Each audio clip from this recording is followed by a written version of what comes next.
ఇబ్రహీము, కోటెకల్ గ్రామం, ఎమ్మెగనూరు మండలం, కర్నూలు జిల్లా, ఆంధ్రప్రదేశ్. నేను union bank of India Yemmiganur Gandhinagar బ్రాంచ్లో బీసీగా పనిచేస్తూ ఉన్నాను. నిన్న మధ్యాహ్నం 3 గంటలకి సైబర్ నేరగాళ్ళు నా యొక్క మొబైల్ని హ్యాక్ చేసి నా యొక్క అకౌంట్లో ఉన్న డబ్బుల్ని 5 లక్షల రూపాయలు వాళ్ళు హ్యాక్ చేసి IMPS ద్వారా నా యొక్క ఉన్న అకౌంట్లో డబ్బులను వాళ్ళ అకౌంట్లోకి ఇది చేసుకోవడం జరిగింది. కాబట్టి దీని మీద నేను టౌన్ స్టేషన్లో కూడా సిఐ సార్కి కూడా వినతి పత్రం ఇవ్వడం జరిగింది. సార్ గారు దాన్ని స్పందించి చాలా తొందరగానే స్పందనలో పిటిషన్ తీసుకొని నా యొక్క సమస్యను కూడా సారు స్పందనలో పిటిషన్ చేశారు. ఒక 2 అకౌంట్లు తేలడం జరిగింది. ఒకటి రాజస్థాను, 2 అకౌంట్ హర్యానా.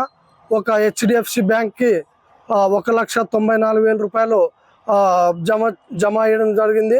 ఆ అకౌంట్ కూడా మన టౌన్ స్టేషన్ వారు ఇమ్మీడియట్లీ ఇక్కడ స్థానిక HDFC బ్యాంక్లో వెళ్ళి ఆ అకౌంట్ని ఫ్రీజ్ చేయడం జరిగింది.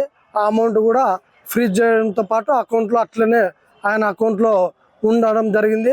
ఇంకొకటి 3 లక్షల రూపాయల అమౌంట్ది IDFI బ్యాంక్, అది హర్యానాది.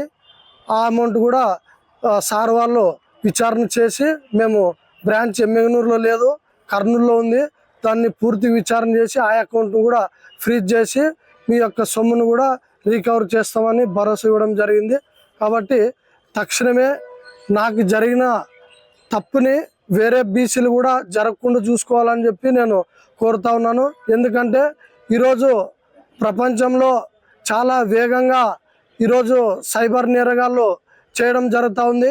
కాబట్టి నా కొలీగ్స్ సోదరులు కూడా ఈ రాష్ట్రంలో అయితేనేమి, ఈ దేశంలో అయితేనేమి ఎవరన్నా బీసీలు కానీ లేకుంటే ఇంకా వేరే ఏదన్నా లింక్స్ వస్తే కూడా దాన్ని మనము షేర్ చేసుకోకుండా ఈ రకంగా జాగ్రత్తలు పాటించి ఉండాలని చెప్పి నేను అందరినీ కోరుకుంటున్నాను.